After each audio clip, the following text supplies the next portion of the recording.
आसमान के सीने को चीरते, ध्वनि की गति को मात देते, पलक झपकते ही दुश्मन को नेस्तो नाबूद कर देने वाले ये लड़ाकू विमान ये सिर्फ इंजीनियरिंग के हैरत अंगेज नमूने नहीं है, बल्कि किसी भी देश की ताकत, उसकी आन बान और शान का प्रतीक है।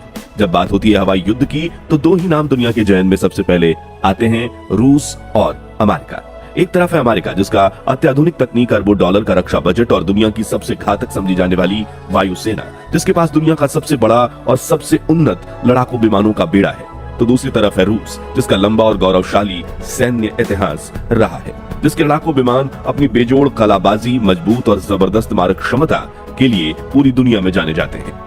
आज हम आपको ले चलेंगे एक ऐसे रोमांचक सफर पर जहां हम इन दो महाशक्तियों के सबसे खतरनाक लड़ाकू विमानों की तुलना करेंगे। ये सिर्फ विमानों की तुलना नहीं, बल्कि दो अलग अलग सैन्य विचारधाराओं, इंजीनियरिंग के दो अलग अलग नजरियों और देश की प्रतिद्वंदिता की कहानी है। कौन है आसमान का असली सिकंदर, किसके पास है बेहतर तकनीक, ज्यादा घातक हथियार और किसके पायलट से ज्यादा माहिर? क्या अमेरिकी F-35 लाइटनिंग 2 और F-22 रैप्टर का कोई तोड़ नहीं है, या फिर रूस का सुखोई Su-57 फेलॉन और Su-35 फ्लैंकर ई किसी भी चुनौती के लिए तैयार है?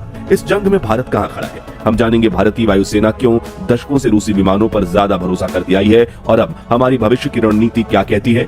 तो अपनी कुर्सी की पेटी बांध लीजिए, क्योंकि आज हम जाने वाले हैं दुनिया के सबसे शक्तिशाली लड़ाकू विमानों के इस दुनिया में सबसे गहरा और सबसे निष्पक्ष विश्लेषण सुनने को मिलेगा यहाँ। पांचवी पीढ़ी की जंग, F-35, F-22 बनाम Su-57। आज की हवाई जंग का मैदान पांचवी पीढ़ी के लड़ाकू विमानों का है। ये विमान है जो दुश्मन की नजर में आए बिना यानी स्लिथ रहकर हमला कर सकते हैं। ये विमान सिर्फ फाइटर जेट नहीं, बल्कि हवा में उड़ते हुए सुपर कंप्यूटर है जो बड़ी मात्रा में डेटा इकट्ठा करके उसे दूसरे विमानों और जमीनी सेना में साझा कर सकते हैं। इस मैदान में अमेरिका के दो महारथी हैं, लॉकहीड मार्टिन का F-22 रैप्टर और F-35 लाइटनिंग सेकंड। अमेरिकी F-22 रैप्टर को दुनिया का सबसे खतरनाक एयर सुपीरियरिटी फाइटर माना जाता है, यानी इसका एकमात्र काम है हवा में दूसरी किसी भी ताकत की बादशाहत को खत्म करके अपना राज कायम करना। इसकी रफ्तार, कलाबाजी और सबसे महत्वपूर्ण इसकी स्लिथ टेक्नोलॉजी आज भी बेजोड़ मानी जाती है। यह इतना कीमती और संवेदनशील विमान है कि अमेरिकी कानून के तहत इसे किसी भी दूसरे देश को बेचा नहीं जा सकता। वहीं F-35 एक मल्टी रोल फाइटर है, जिसे हवा का जैक ऑफ ऑल ट्रेड्स कहा जाता है, यानी हवाई लड़ाई के साथ साथ जमीनी ठिकानों पर बमबारी, दुश्मन की एयर डिफेंस सिस्टम को तबाह करने और जासूसी जैसे कई काम एक साथ कर सकता है। इसकी सबसे बड़ी ताकत इसका एडवांस सेंसर और डेटा शेयरिंग नेटवर्क है। इसके पायलट के हेलमेट में ही डिस्प्ले लगा होता है, जिससे वो विमान के आर पार देख सकता है। यह आसमान में एक उड़ने वाला क्वार्टर बैक है जो पूरी जंग का नक्शा ही बदल सकता है। दूसरी तरफ है रूस का तुरूप का इक्का सुखोई Su-57 फेलॉन। रूसी विमान अपनी जबरदस्त कलाबाजी और ज्यादा हथियार ले जाने की क्षमता के लिए जाने जाते हैं। Su-57 इसी परंपरा को आगे बढ़ाता है। Su-57 के खास तौर पर अमेरिकी F-22 और F-35 को टक्कर देने के लिए ही इसे डिजाइन किया गया है। हालांकि कई पश्चिमी विशेषज्ञ मानते हैं कि स्लिथ यानी रडार से छिपने की क्षमता के मामले में Su-57 अमेरिकी विमानों से थोड़ा पीछे है, लेकिन ये जिस चीज में आगे है वो है इसकी अविश्वसनीय फुर्ती और बेहद खतरनाक मिसाइलें। ये किसी भी दुश्मन के लिए एक बहुत बुरा सपना है। स्लिथ टेक्नोलॉजी, स्लिथ तकनीक वो कला है जो एक लड़ाकू विमान को दुश्मन के रडार के लिए लगभग अदृश्य बना देती है। यह विमान के खास डिजाइन और उस पर लगी एक विशेष परत रडार सोखने वाली सामग्री के कारण संभव होता है। यहाँ अमेरिकी विमानों का पलड़ा साफ तौर पर भारी नजर आता है। F-22 और F-35 को इस तरह से डिजाइन किया गया है कि उनका रडार क्रॉस सेक्शन RCS बहुत कम। आसान भाषा में कहें तो विशालकाय रडार पर ये छोटी सी चिड़िया या कंचे जितने दिखाई देते हैं, जिससे दुश्मन को उनके आने का पता तब तक नहीं चलता जब तक बहुत देर ना हो चुकी हो। रूसी Su-57 भी एक स्लिथ विमान है, लेकिन उसकी डिजाइन फिलॉसफी अलग है। रूस ने कलाबाजी, गति और ज्यादा हथियार ले जाने की क्षमता को ज्यादा प्राथमिकता दी है, जिसके कारण स्लिथ से थोड़ा समझौता करना पड़ा है। एक्सपर्ट्स का मानना है कि Su-57 को सामने से पकड़ना तो मुश्किल है, लेकिन साइड या पीछे से इसका रडार सिग्नेचर अमेरिकी विमानों के मुकाबले ज्यादा नजर आता है। वहीं हालांकि रूस का ये तर्क भी है कि आधुनिक युद्ध में सिर्फ रडार से बचना ही काफी नहीं है और उन्होंने Su-57 को इंफ्रारेड सेंसर से बचने के लिए भी बेहतर बनाया है। एडवांस इंजन, अब बात हवा में नजदीकी लड़ाई या डॉग फाइट की हो तो रूसी सुखोई विमानों का इतिहास शानदार रहा है। Su-35 और Su-57 जैसे विमान सुपर मैन्यूवरेबिलिटी यानी अत्याधुनिक फुर्ती के लिए जाने जाते हैं। ये हवा में ऐसे करतब दिखा सकते हैं जो भौतिकी के नियमों को भी चुनौती देने लगते हैं, जैसे पुगाचेव कोबरा मैन्यूवर। इसका श्रेय जाता है इनके शक्तिशाली इंजन और थ्रस्ट वेक्टरिंग तकनीक को। इस तकनीक में इंजन के नोजल को किसी भी दिशा में मोड़कर विमान को पलक झपकते घुमाया जा सकता है। Su-57 में 3D थ्रस्ट वेक्टरिंग है जो उसे और भी खतरनाक बनाती है।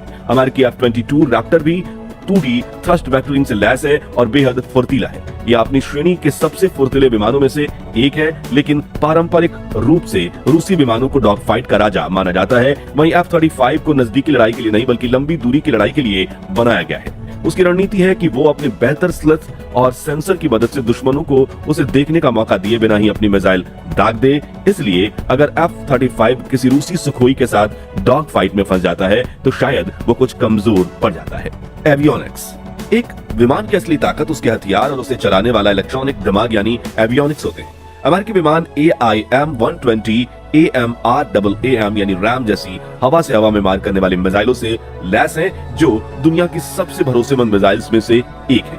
इसके अलावा नजदीकी लड़ाई में AIM-9X side winder missile F-22 और F-35 अपनी स्लेथ बनाए रखने के लिए इन मिसाइलों को अपने अंदरूनी हिस्से में छिपा कर रखते हैं और इनके AESA रडार बहुत शक्तिशाली होते हैं जो एक साथ कई लक्ष्यों पर नजर रख सकते हैं। रूसी विमान भी इस मामले में पीछे नहीं है। उनके पास R-77 मिसाइल है जो अमेरिकी AMRAAM का जवाब है, लेकिन उनकी सबसे खतरनाक मिसाइल है R-37M जो एक हाइपरसोनिक मिसाइल है और 400 किलोमीटर की दूरी तक मार कर सकती है। ये किसी भी AWACS जैसे बड़े विमान के लिए एक बहुत बड़ा खतरा है। Su-57 के रडार सिस्टम की खास बात यह है कि इसमें मुख्य रडार के अलावा साइड में और पंखों पर भी छोटे छोटे रडार लगे हैं जो चारों तरफ की बेहतर जानकारी देते हैं। अब सवाल उठता है कि इस महामुकाबले में भारत कहां खड़ा है। भारत की वायुसेना दुनिया की चौथी सबसे बड़ी वायुसेना है। हमारी हवाई ताकत का आधार दशकों से रूसी विमान ही रहे। MiG-21 से लेकर सुखोई Su-30 MKI इन विमानों ने हर मौके पर अपनी काबिलियत साबित की है। Su-30 MKI आज भी भारतीय वायुसेना की रीढ़ है। हमने रूस के साथ मिलकर इन विमानों में इजरायली और फ्रांसीसी तकनीक लगाकर इन्हें अपनी जरूरतों के हिसाब से और भी घातक बनाया है। हालांकि हाल के वर्षों में भारत ने अपनी रणनीति में बदलाव करते हुए किसी एक देश पर निर्भरता कम की है। इसी कड़ी में हमने फ्रांस से राफेल जैसे 4.5 पीढ़ी के बेहद सक्षम विमान खरीदे। राफेल अपने इलेक्ट्रॉनिक युद्धक सिस्टम स्पेक्ट्रा और दुनिया की सबसे खतरनाक हवा से हवा में मार करने वाली मिसाइल्स मीटियोर के लिए जाना जाता है। अमेरिका ने भी भारत को अपने F-16 और F-18 और यहाँ तक कि F-35 लड़ाकू विमान देने की पेशकश की है। एरो इंडिया 2025 में पहली बार अमेरिकी F-35 और रूसी Su-57 एक साथ भारतीय जमीन पर नजर आए, जिसे पूरी दुनिया ने पहली बार भारत में बढ़ती हुई ताकत के संकेत के रूप में देखा। भारत के सामने एक बड़ा सवाल है कि क्या हमें रूस के साथ अपनी पुरानी दोस्ती निभाते हुए Su-57 को अपनाना चाहिए या फिर भविष्य की तकनीक को देखते हुए अमेरिका के F-35 के साथ जाना चाहिए। रूसी विमान हमारे मौजूदा सिस्टम के साथ आसानी से घुल मिल जाएंगे और शायद सस्ते भी पड़े। वहीं अमेरिकी F-35 बेहतरीन स्लेथ और नेटवर्क सेंट्रिक युद्ध क्षमता प्रदान करता है, लेकिन भारत अब सिर्फ ग्राहक नहीं बने रहना चाहता। हमारा लक्ष्य है आत्मनिर्भर भारत का। इसी कड़ी में भारत अपना खुद का 5वीं पीढ़ी का लड़ाकू विमान AMC advance medium combat aircraft विकसित कर रहा है। यह विमान स्लेथ डिजाइन, सुपरसोनिक क्रूज और अत्याधुनिक सेंसर से लैस होगा। 2035 तक इसके वायुसेना में शामिल होने की उम्मीद है। AMCA का विकास भारत को उन चुनिंदा देशों के क्लब में शामिल कर देगा जो खुद अपने 5वीं पीढ़ी के लड़ाकू विमान को बनाते हैं। यह हमारी सामरिक स्वायत्तता के लिए बहुत बड़ा कदम होगा। तो आखिरी सवाल, रूस और अमेरिका में से कौन है बेहतर? इसका जवाब सीधा नहीं है। इस बात पर निर्भर करता है कि क्या आप देख रहे हैं। दोनों देशों की अपनी अपनी ताकत और कमजोरियां हैं। अमेरिकी विमान F-22 और F-35 बेहतर स्लेथ, एडवांस एवियोनिक्स और नेटवर्क युद्धक क्षमता के साथ आते हैं और इनमें आगे हैं। इनकी फिलॉसफी है पहले देखो पहले मारो। ये दुश्मन को पता लगने से पहले ही उसे खत्म करने की रणनीति पर काम करते हैं। इनकी उत्पादन संख्या भी बहुत ज्यादा है, जिससे ये बड़े पैमाने पर उपलब्ध हैं। रूसी विमान Su-57, Su-35 जबरदस्त रफ्तार, बेजोड़ कलाबाजी, मजबूती और ज्यादा हथियार ले जाने की क्षमता में बेहतर है। ये नजदीकी हवाई लड़ाई यानी डॉग फाइट के उस्ताद माने जाते हैं। ये विमान अक्सर अमेरिकी विमानों के मुकाबले सस्ते भी होते हैं। अंत में एक विमान कितना भी आधुनिक क्यों ना हो, असली जीत और हार उसे उड़ाने वाले पायलट के कौशल, उसकी ट्रेनिंग, युद्ध के मैदान में अपनाई गई रणनीति पर निर्भर करती है। यहाँ हवाई युद्ध एक ऐसी जंग है जो शायद कभी खत्म ना हो, लेकिन तकनीक लगातार विकसित हो रही है और दोनों ही देश 6ठी पीढ़ी के लड़ाकू विमान पर काम शुरू कर चुके हैं, जिसमें आर्टिफिशियल इंटेलिजेंस और ड्रोन जैसी तकनीक शामिल होगी। देखना यह होगा कि भविष्य के आसमान पर कौन राज करता है। आपको क्या लगता है, कौन है आसमान का असली बाजीगर? अपनी राय हमें नीचे कमेंट्स में जरूर बताएं और अगर आपको ये वीडियो पसंद आया हो तो इसे लाइक और शेयर करना ना भूलें। धन्यवाद।